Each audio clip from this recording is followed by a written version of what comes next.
ഞാനൊരു വെൽനസ് പ്രൊജക്റ്റിൻ്റെ ഭാഗമാണ്.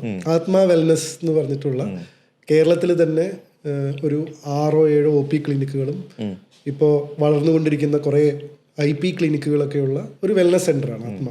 സോ ആത്മയിൽ ബേസിക്കായിട്ട് OP ക്ലിനിക്കുകളിൽ അല്ലെങ്കിൽ നമ്മൾ മെയിനായിട്ട് ഫോക്കസ് ചെയ്യുന്നത് വെയ്റ്റ് ലോസ് എന്ന് പറയുന്ന കോൺസെപ്റ്റിനെ ഫോക്കസ് ചെയ്തുകൊണ്ട് അതിൻ്റെ ഒപ്പം തന്നെ മറ്റ് ലൈഫ് സ്റ്റൈൽ ഡിസീസ് ലൈക്ക്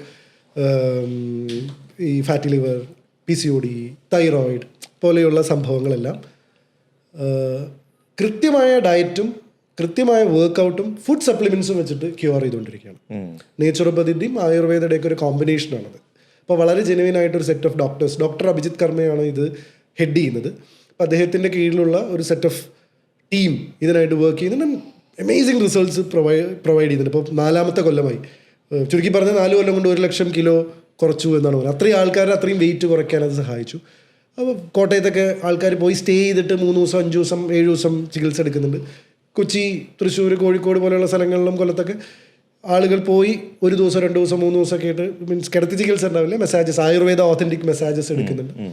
അപ്പോൾ ഇങ്ങനെ ഒരു പ്രൊജക്റ്റിൻ്റെ ബ്രാൻഡ് അംബാസിഡേഴ്സ് ആയിട്ടാണ് ഞാനും ഗോപിക ഇതിലേക്ക് വരുന്നത്. അപ്പോൾ സ്വാഭാവികമായിട്ടും നമ്മളൊരു പ്രൊജക്റ്റുമായിട്ട് കൂടുതൽ അസോസിയേറ്റ് ചെയ്യുമ്പോൾ ആ പ്രൊജക്റ്റുകളുടെ സ്വഭാവം നമുക്ക് കിട്ടും. അതിൻ്റെ ഒരു ഉദ്ദേശശുദ്ധി നമ്മൾ മനസ്സിലാക്കുന്നു, അതിനകത്തുള്ള പാഷൻ നമ്മൾ മനസ്സിലാക്കുന്നു. സ്വാഭാവികമായിട്ടൊരു ബിസിനസ് ആകുമ്പോൾ അതിൻ്റെ റവന്യൂവും അത് എത്രയും നന്നായി പെർഫോം ചെയ്യുന്നുണ്ടെന്നുള്ളതൊക്കെ മനസ്സിലാക്കുന്നു. അതോടുകൂടി നമ്മൾ അതിൽ ഇൻവെസ്റ്റ് ചെയ്യാൻ തീരുമാനിച്ചു. So apart from being brand ambassadors, നമ്മൾ കമ്പനിയുടെ ഭാഗമാണ്, നമ്മൾ കമ്പനിയിലെ ഇൻവെസ്റ്റേഴ്സാണ്. അങ്ങനെ ഒരു പരിപാടിയും ഇതിൻ്റെ പാരലായിട്ട് പോകുന്നുണ്ട്. അഗൈൻ അത് ഒരു ബിസിനസ് എന്നുള്ളതിനേക്കാൾ കൂടുതൽ ഞങ്ങൾക്ക് ഫീൽ ചെയ്യുന്നൊരു കാര്യം എന്താ വെച്ചാൽ at the end of the day I am an entertainer. ഞാൻ ചെയ്യുന്നത് ഒരു ബേസിക് സാധനമല്ല. ഈ പറയുന്ന ഭക്ഷണം, പാർപ്പിടം, വസ്ത്രം എന്ന് പറയുന്ന 3 നെസസിറ്റീസിൽ പെടുന്ന ഒരു പരിപാടിയല്ല ഞാൻ ചെയ്യുന്നത്. പക്ഷേ ഇമ്പോർട്ടൻ്റ് ആണ് ഹാപ്പിനെസ്, എൻ്റർടൈൻമെൻറ്റ്.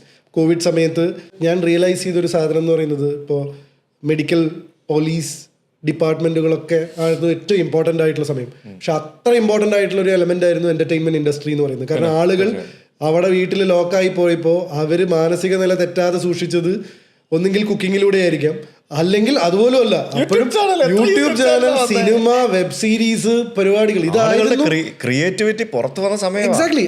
ഏറ്റവും കൂടുതൽ എൻ്റർടൈൻമെൻറ്റ് സ്പേസ് ആണ് ആളുകൾ എക്സ്പ്ലോർ ചെയ്തത്. സോ അന്ന് നമ്മൾ അപ്പോഴാണ് ശരിക്കും അതിൻ്റെ വാല്യൂ മനസ്സിലാവുന്നത്. ഞാനൊക്കെ ഒരുപാട് ഹാപ്പിനെസ് പ്രൊജക്റ്റുകളൊക്കെ കൊണ്ടുവന്നൊരു ടൈം കൂടിയായിരുന്നു അത്.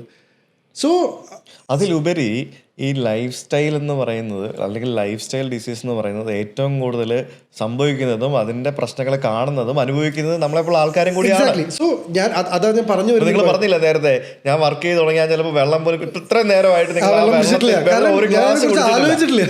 നിങ്ങൾ അതിനെക്കുറിച്ച് ആലോചിച്ചിട്ടേ ഇല്ല. ഭക്ഷണം ഒഴിവാക്കെന്ന് പറഞ്ഞു. അപ്പോൾ ഇതൊക്കെ ഈ ലൈഫ് സ്റ്റൈലിന്റെ ഭാഗം കൂടിയാണ്. എന്ത് പറ്റുന്നു എന്ന് വെച്ച് കഴിഞ്ഞാൽ ആളുകൾ ഭ്രാന്തമായി ഒരു പാഷൻ്റെ പിന്നാലെ പോകുമ്പോൾ അവരവരുടെ ബേസിക് പരിപാടികൾ മറക്കുന്നു.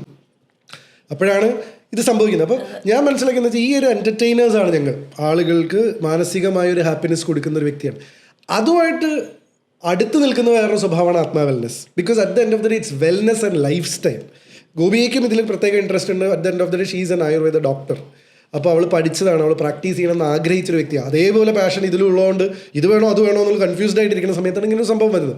ആൻഡ് മോർ ഓവർ നമ്മളിലും ആളുകളുടെ വെൽനെസ് മാനസികമായിട്ട് ആഗ്രഹിച്ച് ആളുകളിലേക്ക് എത്തിച്ചുകൊണ്ടിരുന്നിരുന്ന ആൾക്കാർക്ക് ഫിസിക്കലി ആൻഡ് മെൻ്റലി ഇത് എവിടെയോ these things are joining hands.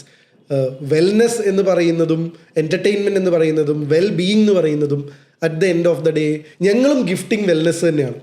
At the end of the day ഞങ്ങളുടെ പ്രൊഫഷനിലും ആളുകൾ തിയേറ്ററിൽ പോയി കാണുന്നത് വെൽനെസ്സാണ് നമ്മൾ ഗിഫ്റ്റ് ചെയ്യുന്നത്. പക്ഷേ അത് മനസ്സിൻ്റെ ഒരു സന്തോഷമാണെന്നുണ്ടെങ്കിൽ ഇത് കുറച്ചും കൂടെ സയൻറ്റിഫിക് ആയിട്ട് മനസ്സിനും ശരീരത്തിനും ഒക്കെ എല്ലാത്തിനുമുള്ള ഒരു സ്പേസിങ് ആയപ്പോൾ we realise it's not just business. This is something that നമ്മൾ ചെയ്തുകൊണ്ടിരിക്കുന്നത് കുറച്ചും കൂടി ഇൻസൈറ്റ്ഫുൾ ആയിട്ട് ആളുകൾക്ക്, കുറച്ചും കൂടി ഡീപ്പറായിട്ട് ആളുകൾക്ക് കൊടുക്കാൻ പറ്റുന്ന സാധനം എന്നുള്ളതുകൊണ്ടാണ് ഞങ്ങൾ ഇതിലേക്ക് ഇൻവെസ്റ്റ് ചെയ്യാൻ തീരുമാനിക്കുന്നതും ഇതിൻ്റെ ഭാഗമാവുന്നതും.